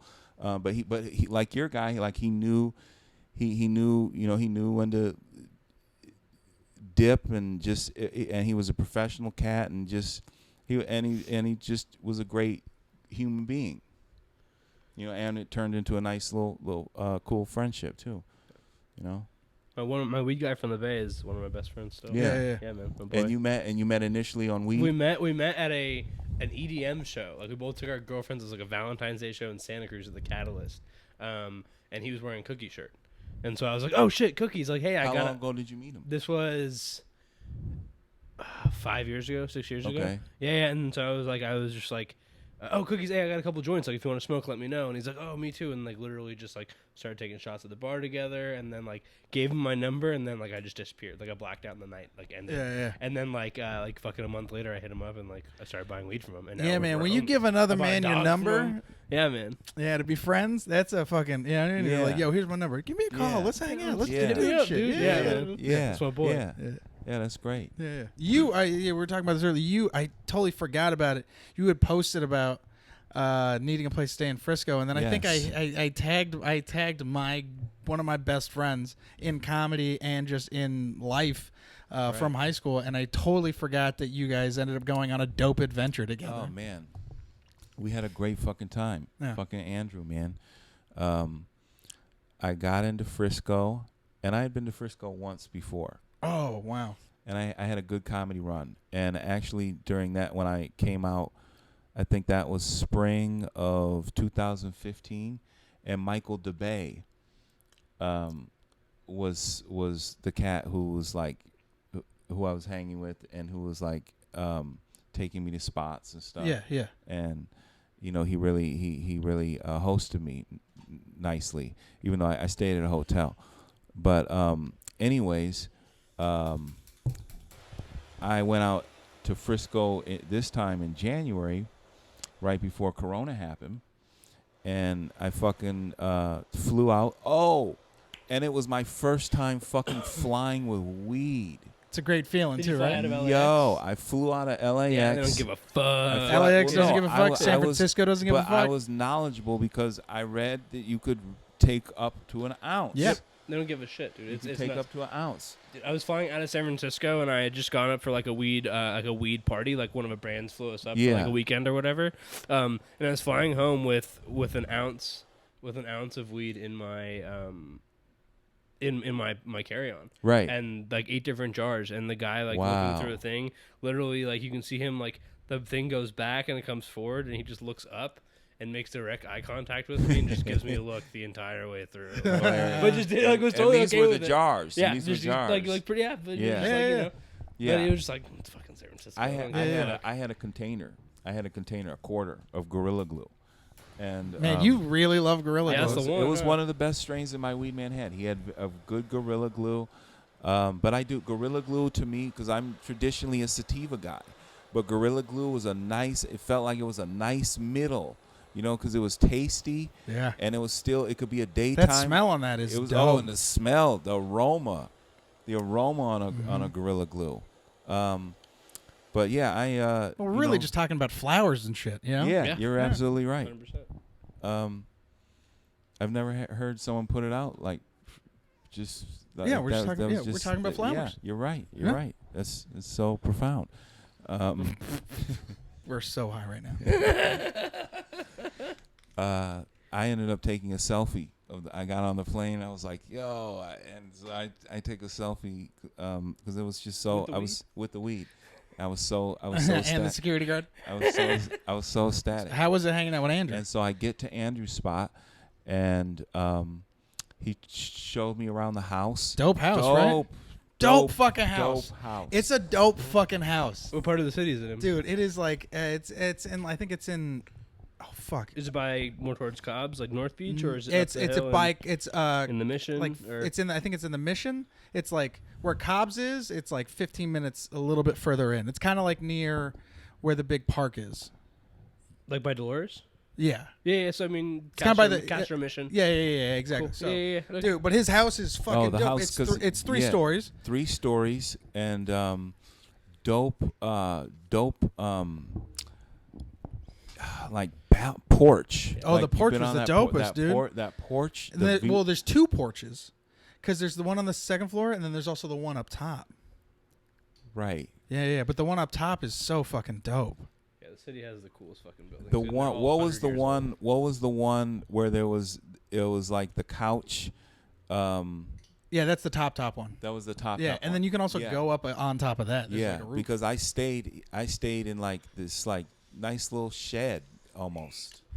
it was but, because next to that room, it's like the roof. Yeah, it's like yes, slanted. The roof. So it's yeah. like a small 1 bedroom. Yeah, it was. It's like a studio. It's Yeah, dope. Yeah, it was. Oh, It yeah. was. Almost like it's- guest room, But he perfect was. guest room.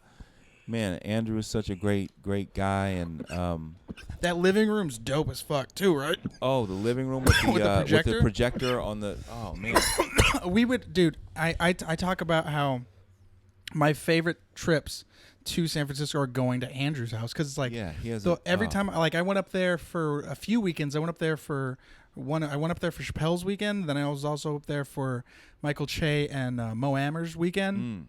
I think I stayed with Andrews both, and bro, it was like you wake up, you're fucking just like chilling. It's that dope San Francisco air. You're just enjoying the morning. You know, you're just going around doing your shit. Then you go do your fucking spots. Yeah. You party. It's late night. Then you go back to the pad. And then it was like, dude, I did mushrooms in that room because you could put music on. Right. Mushrooms, just getting high in that fucking.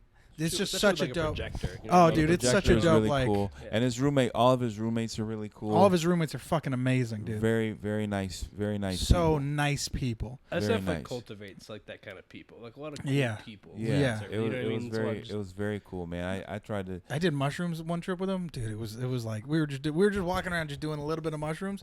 And Andrew smokes a lot more now, but like he would smoke off and on. But when I would hang out with him, he would, you know, when you're hanging with me, like we're smoking a lot. Yeah. So the whole time. So he was just fucking. So like it'd be like it was like 11 in the morning, and he was like, "I'm so fucking high right now," and I was like, "Yeah, man." We're just starting the day, and he's like, "I know," and we gotta like drive around and do shit. And I was like, "Fuck, dude!" Yeah. It was just Hilarious. so fucking funny. It was like whenever I hang out with Andrew, like I'm always just putting him through the motions. Yeah, bro. Well, there's always like that point that you have to like convince yourself when you're so high just to just do it, just to fucking just get up and just go do it, and then once you do it, it's like, oh, cool. This is Yeah. man. Right. But yeah, so you just hung out and just had a great time. Yeah, we went to. I remember we went to 2 spots the first night. The setup. Great I place. did the setup. Beautiful. That was my first time doing the setup. That was a Beautiful very place. nice Is that intimate the room. basement show? Yeah. I wanted to shoot something there. Yeah, real nice room. And then we went to Milk Bar.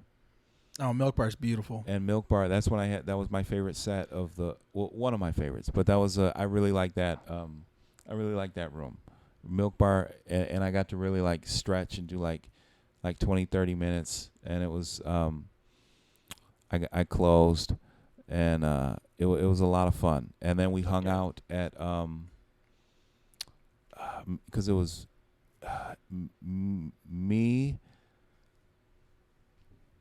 Andrew. This is how you know you're high and you're trying to remember. Andrew Alexander Payne. Yeah. Who was in town from New York. Yeah. And that was my first time meeting Alex. And then Nathan Mosher. Mm-hmm. Nathan Mosher? Mosher, yeah. Mosher. And what was the cool thing was Alex was staying. He was staying in another comics house. It was me and Alex, and then Andrew, and then Nathan ended up staying with us too. Oh, and yeah, so you guys all ended up crashing at his place?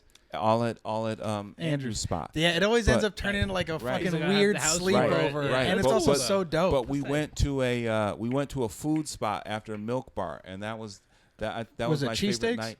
No, it was. I don't remember the food being that great, but we had the conversation and just the hang. Yeah, man, Frisco was like, bro, the hang was great. There's something about. That's what I think I miss the most about comedy is especially the hang. Headlining's fun and shit, and I think there's a little part of me that's I love featuring, but more than I love anything is just doing spots in local shows around cities. So it's if you're just hanging out in San Francisco and it's I'm gonna just pop in a few shows tonight, and then it's just it's a great hang, it's a fun conversation. You're out late, you're not staying because you have to still close out the show and all this jazz, and you're missing shit. It's just that idea, that funness of just hanging out with comics, spots, dipping around, going to the late night set, just chilling at Andrew's house. Close city. Yeah, everything is so fast. Yeah, You're boom, boom. Yep. It's 7 miles across. It was really fun. I was gonna say that I am a little bit disappointed with the food scene in Frisco. Whoa, that's the most divisive thing you've said. A little bit. Yeah. I'm sorry, fellas. They got to take you to the right places, bro. No, I mean Chris Riggins was showing. Chris Riggins, great dude. I love him too. Awesome cat. Slept on his couch too. Great human being. Chris is a beautiful dude. And Chris took me around. We went to a pizza spot. Square slices. Oh, that is the shit. I've Golden been to Boy? that. Michael DeBay took me. Golden Boys. Golden Boys. Golden Boy. Golden Boy's the spot. Golden Boy. Hands People down. hate Golden Boy. Yo, Fire, Golden Boy is fire. Yeah. Golden Boy is fire. I like the wharf. I like the joint where you can get the like the. Did you do the comedy club? Did you do the comedy show in the strip club? Crazy Horse. No. I did a comedy show in a strip club, and I took my father.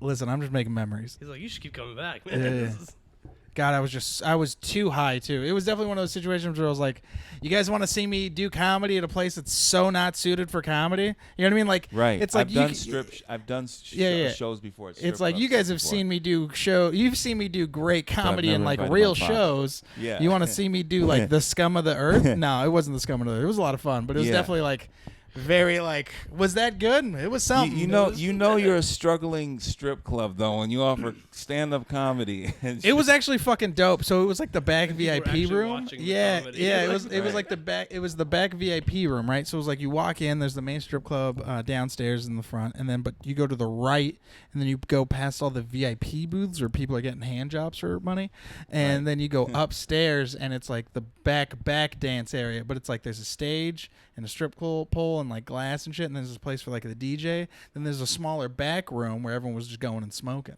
So it was like a weed strip club comedy show, and like they did a podcast after. It was absolutely insane. nuts. Wow. It was nuts, but it was actually really fucking fun. Where was this? It was in San Francisco. It was the In Crazy Horse. Frisco. Oh fuck, Okay. what's his name? God damn it, I forgot his name, and I'm gonna feel like a dick when I remember his name. I'll shout him out. But it was a real fun show, and I remember I got paid in weed, and it was like I had so much shit. That's when I realized it was a little bit around when I was still nervous about flying with weed, and I didn't want. And Right. it was before they made the announcement where it was like, hey, we don't give a fuck. Right. So I had to give it all to my dad.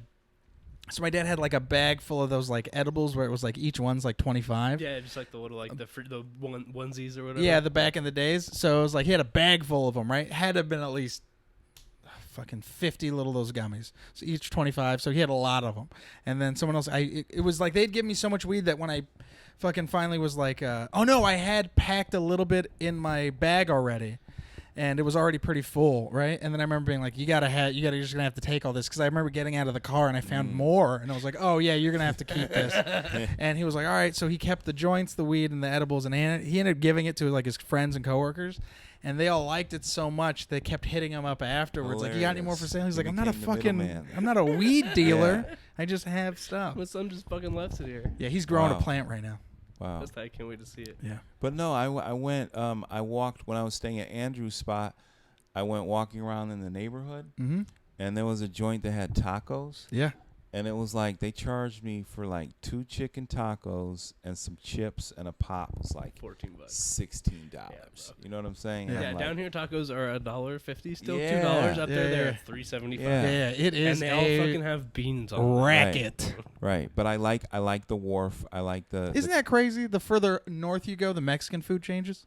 Yeah, well, it's like there's like the mission style is Yeah. super different. And like, I was just thinking about today, actually. There's a place called La Cumbre, which is on like 16th and Mission. Yeah. But there's also one in San Mateo where I grew up, where there's fucking the best like mission style burrito. It has like tomato and lettuce and Yeah, like yeah. guac and all that shit in it, and it's like fucking unreal. And down here, like they're still good, but it's just a completely different Yep. style of Mexican Yeah, food. yeah, right, Yeah, it's more. I think probably more traditional down here. yeah. Before you Absolutely. get up north, and then it's just a lot Right. more white people. right. Nah, I think it definitely is like, because my mom would break it down like this. My mom would. I'm not going to say it on. I don't want to say it on video, but when my mom would make fun of certain family members in Mexico, she would make the breakdown was always funny to me, because it was like, here it's like. In America, you make fun of people based off race. You know what I mean? Whatever the hierarchy happens to be, we all know what it is. And but in Mexico, it was like I remember my mom specifically making fun of certain family members because their families were from not the city. You know what I mean? It was like, this is one of those farm Mexicans. I was like, what? Like, or she like they made fun of them for like different reasons. Whereas like her family kind of was from the city and like all this jazz, but it was just like I remember she had made a joke about. Nah, I'm not gonna say it. It was just, but it was just so. I was just like, really, this is the kind of. I was like, oh, this is because it was such a different dynamic of like, oh, why is that in it? You ever hear like an insult or like someone say something derogatory and you're like, I don't understand Like why that's because you offensive, don't yeah. even because you're not. you would never think that way, or like you just Right. don't. Yeah. So then they tell you, and you're like, that's that's hilarious because it's so ridiculous. But yeah. So the further down, I think you get more city Mexicans, and which we get more like street food and stuff. You know what I mean? Whereas like up north, I think it was more, you got more of the missions, more of like the religious and cultural kind of deal. So it was like a lot of that Mexican food was more traditional, more of like the beans and all that jazz. I mean, still same beans and rice, but it's like there's a difference between like a carne asada burrito and like that fucking, al pastor style. Was like, I think they still have al pastor up north and stuff. But Honestly, there's a place up in the Bay that I think has like the best. It's yeah. like, It's just different styles of preparation. Yeah. Right, but Chris Riggins kept telling me the Asian food is off the chain. Yeah.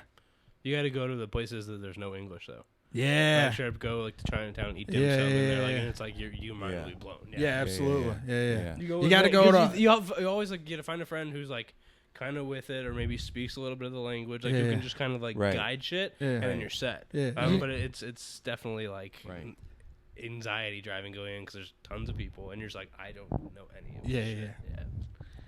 You got to go to all the restaurants your old weed dealer would hate. Those are the best ones. All right, you want to do how much? What time are we at? Oh shit, we almost did 2 hours. It's hilarious. All right, let's do some closing dabs, and then we'll get out of here. Is there anything you want to plug before you go? I mean, I'm Connect.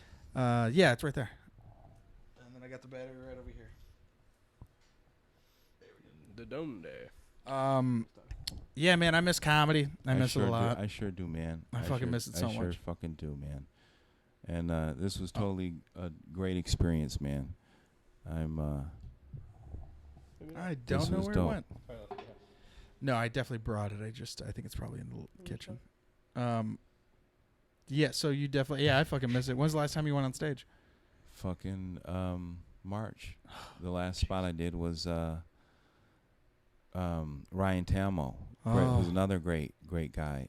dude. Liquid Zoo on a Sunday. And that's when we thought the shit was just going to be 2 weeks. Yeah. Quick. You know what I'm saying? That's when the shit thought it was just going to be like a 2-week break. And I did one Zoom show at Ebony Talvers. It was really fun, and I could feel their energy, but not the same. Not the same at all. This is why I like doing this, because it's like, I wanted to try to do something that was the closest towards that vibe you get when you're smoking in the back of the store, just shooting the shit with your friends, waiting to go up. It's like I miss smoking with friends and just making each other laugh. This is a dope show. This is fucking dope. I had a ball. Oh yeah, bro, it's coming out. Definitely. Is this the highest you've been? This is the highest I've been in a while. A while. Fuck yeah, man. A while. This sleep is going to be great. Because also, this is the other thing that I noticed about getting stoned. When you're like, when you can't go anywhere and you're just getting stoned at home, when you're in the same room and you're just super, super high, it's less of, there's less likely of a chance you'll notice how high you are, because everything's so just like. I have to actually go home and walk 11 miles. Well, oh yeah, I've seen you've been doing this walking shit. Yeah, man. And I've hated every moment of it. But you lost a lot of weight. Hilarious. Thank you, bro.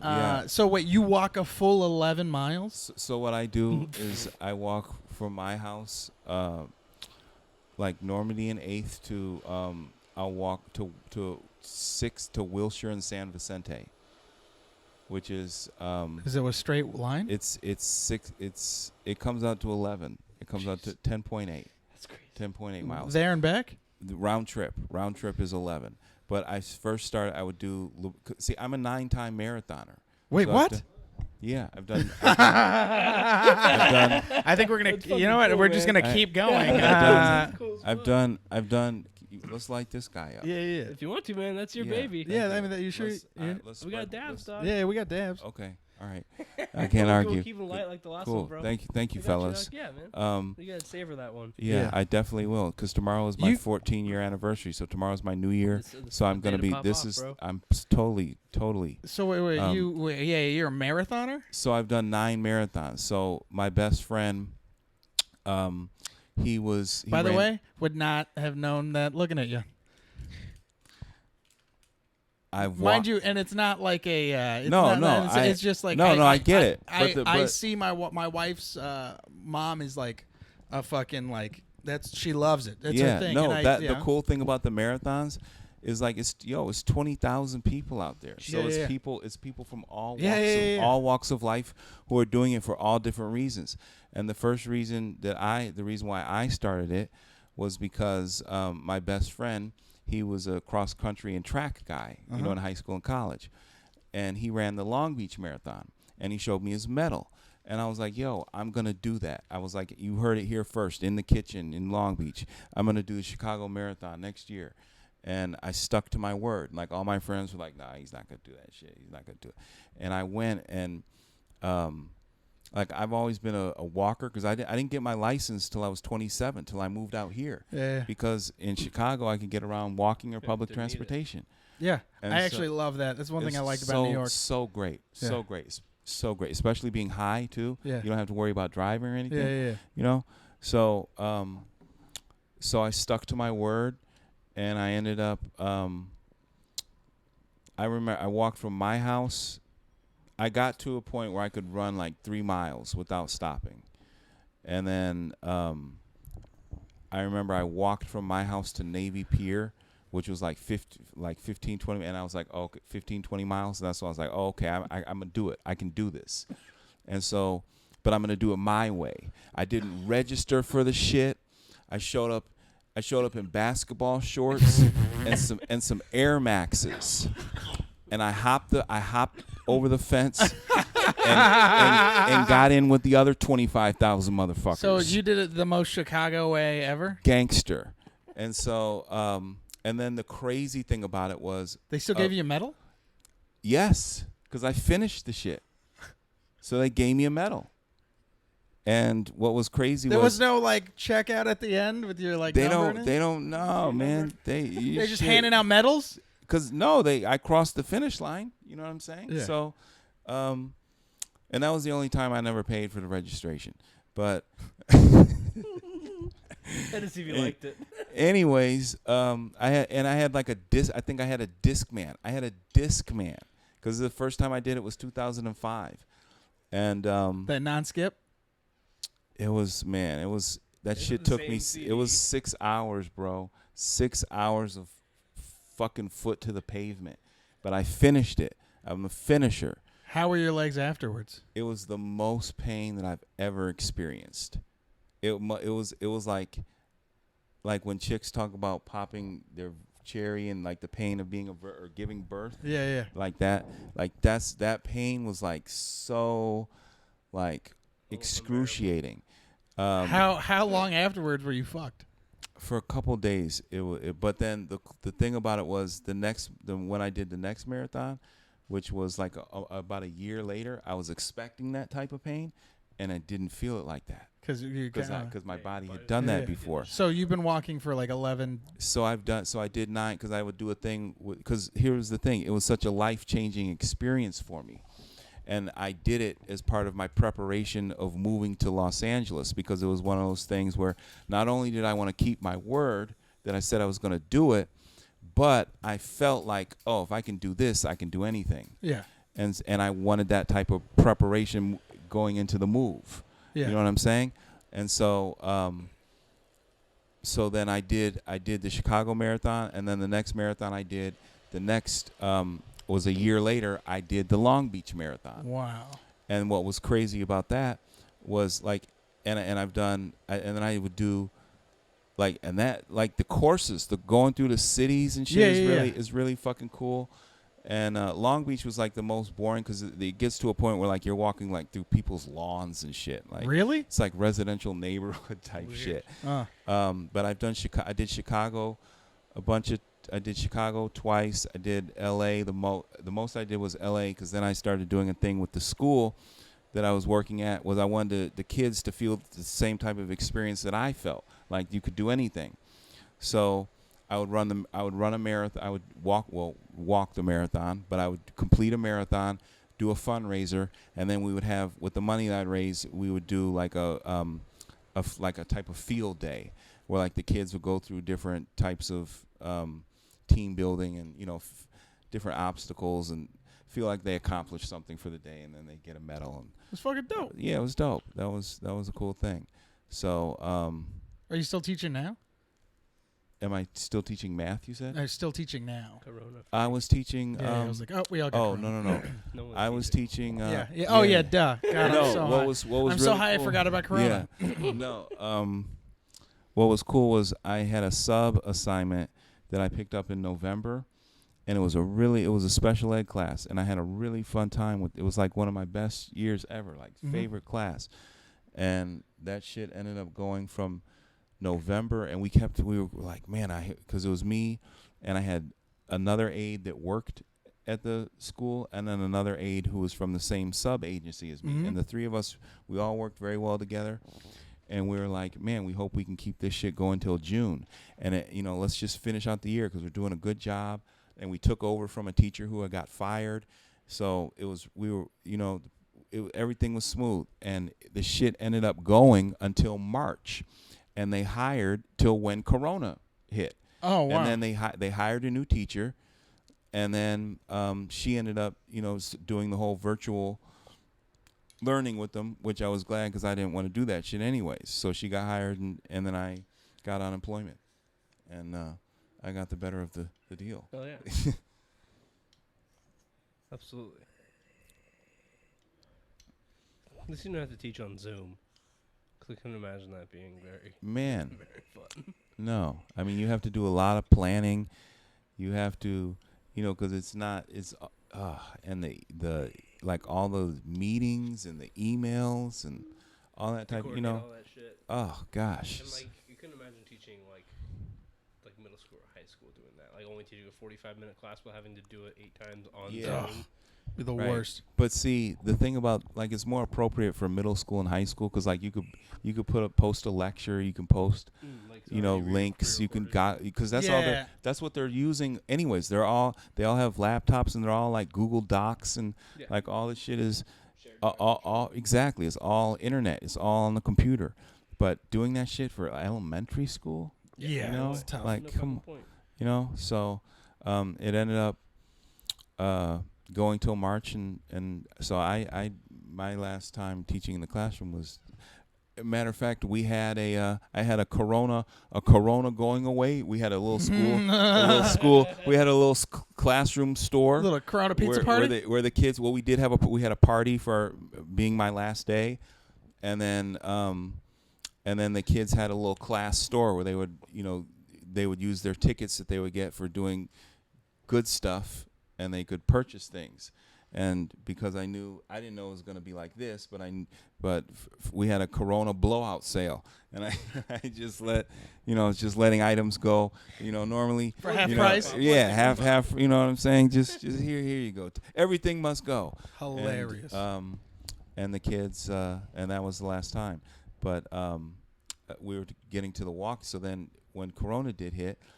And then when I knew that the shit was going to be like some time now, and I have this time on my hands, I was like, yo, I got to use this, for good. And one of the things that I'd always been wanting to do was getting in better shape and losing weight. How much weight did you lose? So I was at 257 in April, and I weighed myself this morning at 223. Damn. So it's like 35 pounds. Yeah, and 34. It's like visible. Thank you, bro. So my sister. You look so much like Marty now. No, I'm just kidding. I've gotten that before, I'm sorry. That's hilarious. But no, my sister, who's very much into health and fitness and eating right, she's always been trying to support me. So it's the walks and eating right. And eating right, but she told me I was like, she's like. I said, if I got to 220, I was like, how much? She was like, I was like, how much would you give me? Well, and she was like, I'd give you 150. And so that has kind of always been like, that's been an incentive. That's been it. But one that I wanted to do it, but definitely that 150 was like, yo, I want to buy so much food. I finally go to that buffet. Right, I can make up for Long Beach, but it was like, yo, I'm gonna go get this 150. Yeah. You know what I'm saying? I was like, I'm gonna go get this 150. Yeah, that's 1/8 at Cookies. I looked into that because, of course, all the money is going to weed and barbecue for my day tomorrow. Yeah. But Yeah. You can't go. Yeah, you either gotta. Yeah, when you got 150 and you're choosing between good meat and then good weed. Right. It's either one or the It's other. got to be one or the other. Let me tell you, Right. I'm going hungry. Right. But she so Getting dig flank this steaks. though. I was 235 on Thursday. And I was a bit discouraged because I was like, I'm not gonna fucking get to 220 by You're Monday. gonna do it. I believe. No. This was Thursday, bro. Uh-huh. Today is Sunday. Yeah. So we're talking 4 days ago. Yeah. I was at 235, and I was like, fuck, because not at this point, I'm weighing myself like every other hour, Taking shits and stuff. Right. And so I was really and I ended up going like getting chips and because it was like a day where like I had eaten clean and I walked like 8 miles or some shit, and I was like, no, I couldn't. So then I was like, all right, I'm gonna go get some chips and some cookies, because if it's gonna be, I'm gonna really earn this too. If you're gonna be lying to me, then fuck this, So, but then I was like, yo, I'm still gonna go for it. I'm gonna fucking go for it, and I'm gonna play to win. And I'm gonna be and if I go down, I'm gonna go down swing. And then so Friday night I walked 11 miles. Damn. And I ate clean, and then I weighed myself, and I was like 228. I think on Saturday I weighed myself Saturday morning. I was 228. I was like, I can do this. And then I walked yesterday, fellas, fucking 11 miles in the morning. Then I had my acting class at 10:30, and I got out of that at like 2, and then I walked another 11 miles. Damn. Jeez. And how then long is each of these? It's like 3 hours almost. Hour and a half there, an hour and a half back. Yeah. And That's- so wow. then that was 22, and then for the nightcap at like 9:10, then I walked 6. Damn. And so So you walked your marathon. so that was 28 miles. Thank you, bro. And so that was 28, and then I woke up this morning, and I was 223, and I was like, because then I did another 8 miles this morning, and after I did the 8, then I weighed myself, and I was 223, and I was like, I'm gonna get this. I'm gonna fucking get this. So I've been like making sure I don't even add like a whole bunch of water. Weight, people, because then you get all, especially when you post the shit on Facebook, everybody's Everyone's a professional. everybody's an expert on how to lose weight. Yeah. But someone was like, yo, don't add any water weight. You can't, you know what I'm saying? You can't even drink any water. So, because all I had to eat yesterday was, I had 2 avocados, Jeez. a green smoothie, and water and watermelon, and that's it. Damn. So I'm gonna go get this 150. You're almost there, bro. So, and that's why, and I knew, I was like, even if I do get the munchies after, I was like, I'm going to be super disciplined. So You're gonna get the munchies so hard, trust me. yeah. Pickles. But tomorrow's gonna be a feast. Pickles are calorie free. Tomorrow's gonna be a feast. Well, thank you for coming today, bro. Anything Hey. you want to plug before we dip? I'm on Instagram, Dave_Getzoff, Getzoff. What do I have? Anything? I've been taking acting class 6 days a week, and because comedy is shut down, so I was like, I'm gonna work. Are there good deals on those? I take a class that I have that I ended up getting my manager that I take with my manager, and she gives me a good deal, and then I take another class actually around the corner from here on Sunset and Gardner, the Rick I'll Walters. check it out. And that's a good class. So doing that, and losing weight and smoking weed. Fuck yeah. Hell yeah. Thanks, JP. Hell yeah, man. Thank you, Corey. Fellas, it was a pleasure. Thanks, guys.